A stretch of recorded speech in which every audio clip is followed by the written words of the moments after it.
আপনারাও শুনুন, আপনাদেরকেও শুনতে হবে আজকে আমাদের কথা। কারণ এই ওয়াকফ সংশোধনী আইন যদি চালু হয়, আপনি তৃণমূল করছেন বলে কিন্তু আপনাকে ছাড় দেওয়া হবে না। আপনি তৃণমূল কংগ্রেস করছেন বলে যদি ভেবে থাকেন যে ওয়াকফের আইন আপনার উপরে লাগু হবে না, তাহলে আপনার থেকে বড় মূর্খের স্বর্গে কেউ বাস করছে না, এটা আপনাদেরকে আজকে বুঝতে হবে। তৃণমূল কংগ্রেসের কর্মী বন্ধুরা ভাবছেন মাথার উপরে দিদি আছে, দিদি বলে দিয়েছে ওয়াকফ আইন এ রাজ্যে চালু হবে না, তাহলে এখানে আইএসএফ ওয়াকফ নিয়ে এত নাচানাচি করছে কেন? আন্দোলন করতে গেলে দিল্লিতে গিয়ে করুক। যে তৃণমূলের বন্ধুরা এই কথা বলছেন তাদেরকে একটু মনে করিয়ে দিতে চাই, আজ থেকে 15-20 দিন আগের কথা। এই তৃণমূল কংগ্রেসের রাজ্য পশ্চিমবঙ্গে হাওড়া জেলা, নবান্ন থেকে হাঁটা পথে 5 মিনিটের দূরত্ব। সেই 5 মিনিট দূরের একটা জায়গাতে একজন টোটো চালক মুসলমান হওয়ার জন্য একটা লম্পটে লুচ্চা ছেলে খালি গায়ে তাকে যেভাবে হেনস্থা করা হলো, আপনার তৃণমূল কংগ্রেসের সরকার কি ব্যবস্থা নিয়েছে এই উত্তর আগে তৃণমূলের কর্মীরা দেবেন। মুখে বড় বড় কথা বলছেন ওয়াকফ আইন নিয়ে তৃণমূলের থেকে বেশি লড়াই কেউ করছে না। এই বাসন্তীতে দাঁড়িয়ে বুক ঠুকে বলছি, যদি মনে হয় মিথ্যে কথা বলছি আমার নামে মামলা করবেন। বুক ঠুকে বলছি, ওয়াকফ নিয়ে যখন কেন্দ্র সরকার আলোচনা করছে, যখন সমস্ত সাংসদদের থেকে জানতে চাইছে যে এই ওয়াকফের আইনটা বদলানো হবে, আপনারা আপনাদের মতামত দিন। কেন্দ্র সরকারের নির্দেশে 17খানা মিটিং হয়েছে। এই বাসন্তীতে যারা আমাদের সভা শুনছেন আপনারা জেনে রাখুন, জেনে রাখা দরকার আপনাদের। 1 বছর বাদে ইলেকশন আছে, ইলেকশনের সময় আবার ঘাসফুল যাবে আপনাদের কাছে ভোট চাইতে, তখন তাদেরকে প্রশ্ন করবেন। 17টা মিটিং এর মধ্যে বিজেপির সাংসদেরা 15, 16, 17টা করে উপস্থিত, কংগ্রেসের সাংসদেরা 12, 13, 14টা করে উপস্থিত, অন্যান্য দলের সাংসদেরা তারা 10টার উপরে মিটিংয়ে উপস্থিত। আর আমাদের রাজ্যের তৃণমূল কংগ্রেস যারা নিজেদেরকে মুসলমানের মসিয়া বলে, সেই তৃণমূল কংগ্রেসের সাংসদেরা তারা 5টা মিটিংয়ে যাচ্ছেন, 7টা মিটিংয়ে যাচ্ছেন, বাকি মিটিংয়ে তারা উপস্থিত হচ্ছেন না। এই দ্বিচারিতার জবাব কিন্তু মানুষকে দিতে হবে।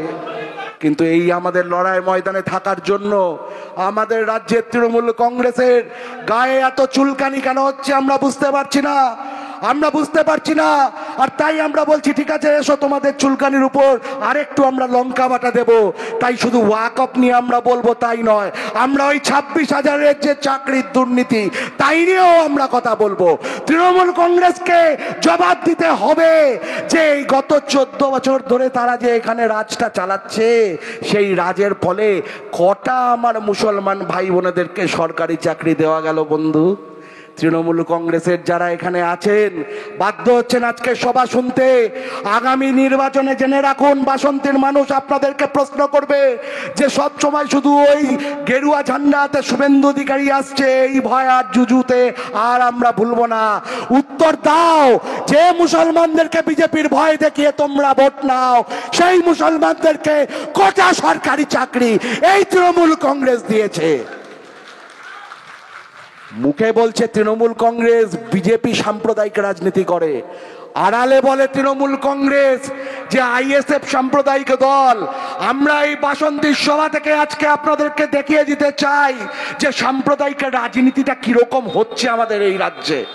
তৃণমূল কংগ্রেসের এত নেতা এত কুকথা বলছেন। এই গত পরশুদিন দেখুন ওই বীরভূমের বাঘ দিদির প্রিয় ভাই কেষ্ট কি ধরনের ভাষা প্রয়োগ করেছেন একজন সম্মানীয় পুলিশ অফিসারের বিরুদ্ধে, তার পরিবারের নারীদের বিরুদ্ধে। অনুব্রত মণ্ডলকে নিয়ে কোনো কথা আমাদের দিদি বলছেন না।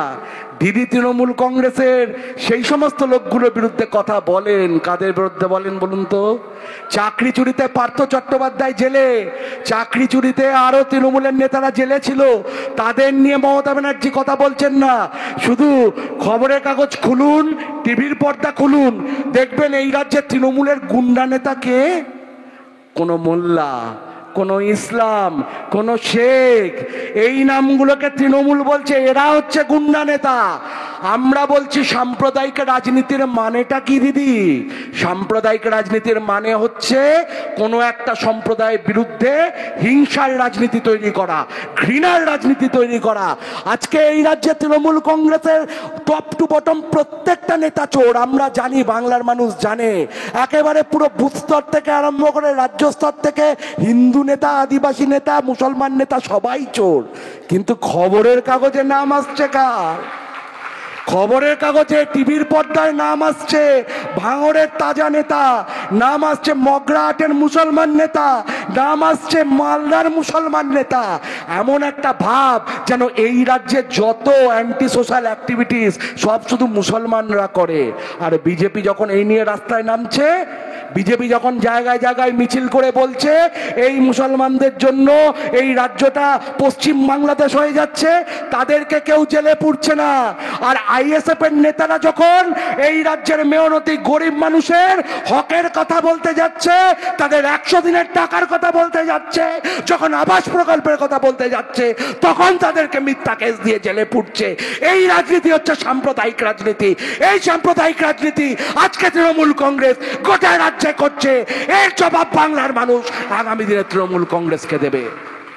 যে তৃণমূল কংগ্রেসের উপরে এই রাজ্যের মানুষ এবং এই রাজ্যের সংখ্যালঘু মুসলমান মানুষ তারা ভরসা করেছিলেন, তারা ভরসা করে গত লোকসভা নির্বাচনে ঝুলি ভরে ভোট দিয়েছিলেন। কেন ভোট দিয়েছিলেন? তৃণমূল কংগ্রেসের সাংসদদেরকে এই রাজ্যের মানুষ কেন ভোট দিয়েছিলেন? কেন এই জয়নগর কেন্দ্রের প্রতিমা মণ্ডলকে বাসন্তীর ভোটাররা ভোট দিয়েছিলেন? কেন যাদবপুর কেন্দ্রে সায়নী ঘোষকে যাদবপুরের মানুষরা ভোট দিয়েছিলেন? ভোট দিয়েছিলেন এই কারণে, যাতে তারা কেন্দ্রে গিয়ে নরেন্দ্র মোদীর যে জনস্বার্থ বিরোধী নীতি তার বিরুদ্ধে তারা কথা বলেন।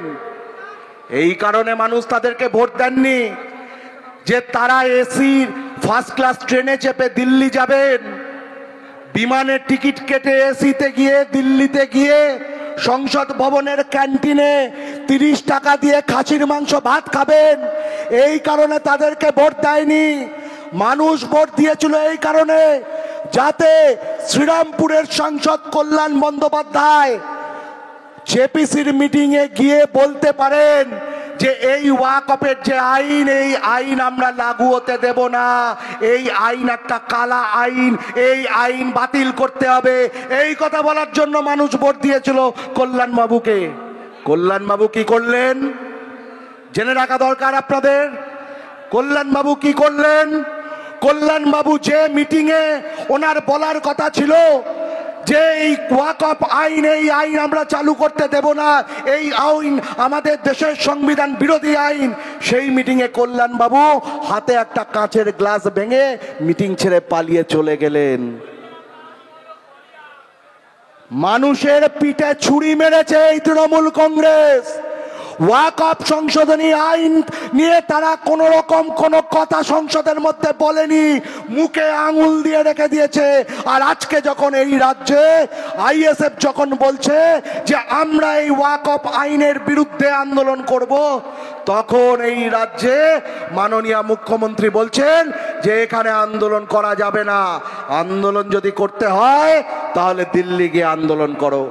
আমরা আইএসএফ বলতে চাইছি যে আপনাদের যদি তৃণমূল কংগ্রেসের যে কর্মীরা এখানে আজকে আমাদের এই সভা শুনতে বাধ্য হচ্ছেন, আপনাদের গায়ে যতই ছাকা লাগুক, যতই ফোসকা পড়ুক, আমরা এসে বলছি যে আপনাদের মধ্যে যদি এতটুকু ঈমান বেঁচে থাকে তাহলে অবিলম্বে আপনারা আপনাদের নেতৃত্বকে প্রশ্ন করুন যে কেন তৃণমূল কংগ্রেস ওয়াকফের বিরুদ্ধে কোনো মুখ খুলছে না। ইমানের আন্দোলন হচ্ছে এটা, একদম ইমানের আন্দোলন হচ্ছে এটা। আজকে যদি আপনারা এই আন্দোলনের সঙ্গে না থাকেন, আজকে যদি কেন্দ্রের সরকারের এই জনবিরোধী নীতির বিরুদ্ধে আপনারা মুখ না খোলেন, আজকে যদি কেন্দ্রের বিজেপি সরকারের বিরুদ্ধে আপনারা পথে না নামেন, তাহলে আগামী দিনে আপনাদের প্রজন্ম আপনাদেরকে বেঈমান বলবে। তৃণমূল কংগ্রেসের কর্মীদেরকে এটা সহ্য করতে হবে। আগামী নির্বাচনে মানুষের থেকে এই প্রশ্ন তাদেরকে শুনতে হবে। এই কথা আমরা আইএসএফ বলে যাচ্ছি। আমরা আইএসএফ কি বলতে চাইছি, যে এই আন্দোলন এখন আর কোনো রাজনৈতিক আন্দোলন নয়, এই আন্দোলন এখন কোনো ধর্মের আন্দোলনও নয়। বিজেপি নেমে পড়েছে রাস্তায়, বলার চেষ্টা করছে যে এই ওয়াকফের বিরুদ্ধে আন্দোলন তো মুসলমানরা করছে, ওদের ধর্মের বিষয় তাই ওরা করছে।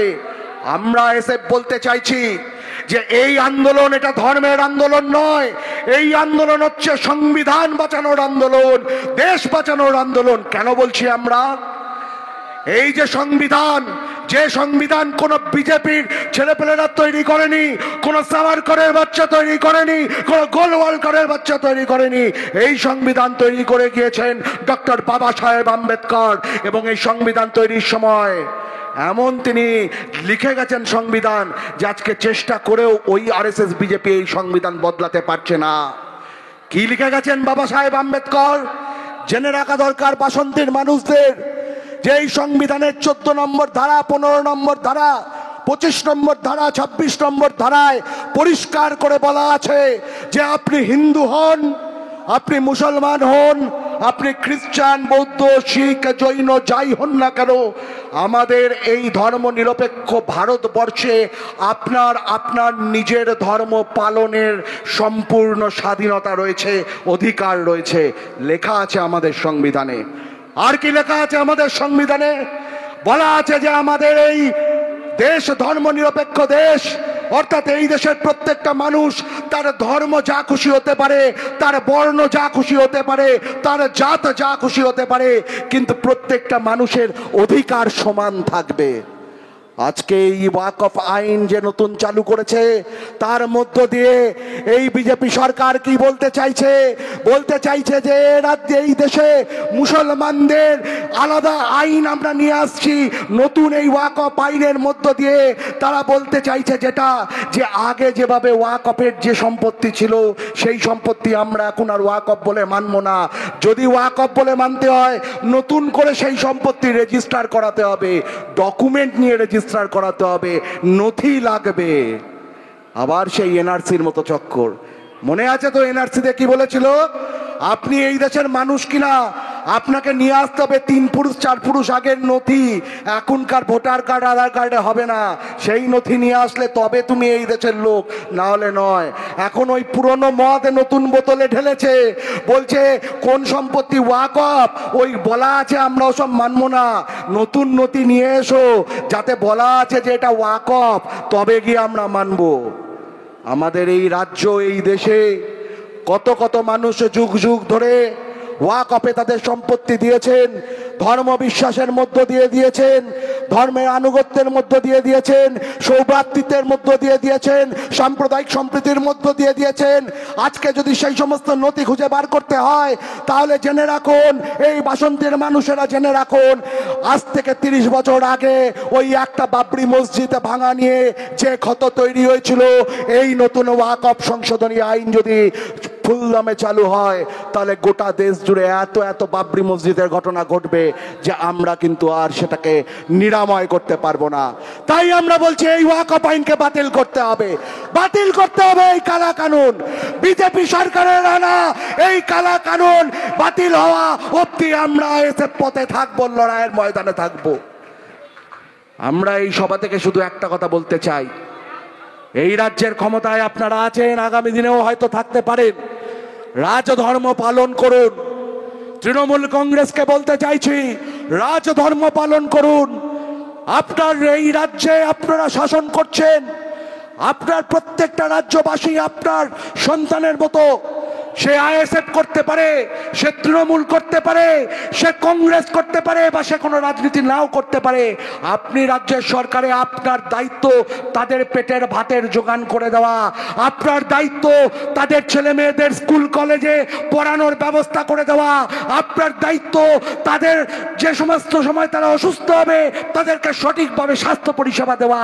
আপনারা স্কুলগুলোকে বন্ধ করে দিচ্ছেন, মিড ডে মিলের বরাদ্দ কমিয়ে দিচ্ছেন, আপনারা সরকারি হাসপাতালগুলোকে লাটে তুলে দিচ্ছেন, আপনারা সরকারি কলেজগুলোর চাকরির দুর্নীতি থেকে চোখ বন্ধ করে বসে আছেন। গোটা রাজ্যটাকে আপনারা বিজেপির চরণের মুক্তাঞ্চলে পরিণত করেছেন। এই রাজনীতি আমরা আইএসএফ আর সহ্য করব না। আগামী দিনে এই রাজনীতিকে আমরা গোটা রাজ্য থেকে সাসপেন্ড করে দেব, এই কথা আমরা আজকে বলতে চাইছি। এই রাজ্যে যারা শাসনে আছেন রাজধর্ম পালন তারা করছেন না ঠিক করে। দেশের সরকারে যারা আছেন তারাও কিন্তু ঠিক মতো তাদের কাজ করছেন না। যদি ঠিক মতো কাজ করতেন তাহলে বলুন তো, এই রাজ্যে যারা আমার আপনার চাকরি চুরি করে তলা তলা বাড়ি তৈরি করেছে তাদেরকে কি আমরা এখন এই বিদেশে ডেলিগেশন টিমে দেখতে পেতাম? পাওয়া কি উচিত? তাদের যাদের জেলের পিছনে থাকার কথা আজকে তারা আমাদের দেশকে নাকি প্রতিনিধিত্ব করছে। এই দেশের সরকার তাদের কাজে ঠিক মতো করছে না।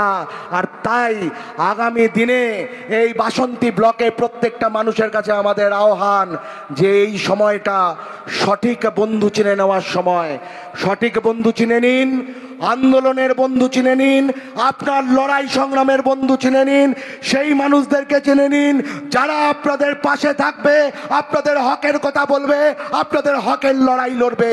তাই আগামী দিনে আপনারা এই বাসন্তী ব্লকে আইএসএফ এর সঙ্গে আরো বেশি বেশি করে যুক্ত হবেন, এই আশা ভরসা রেখে আপনাদের সকলকে অসংখ্য ধন্যবাদ, অভিনন্দন, সালাম জানিয়ে আমার বক্তব্য আমি এখানে শেষ করছি।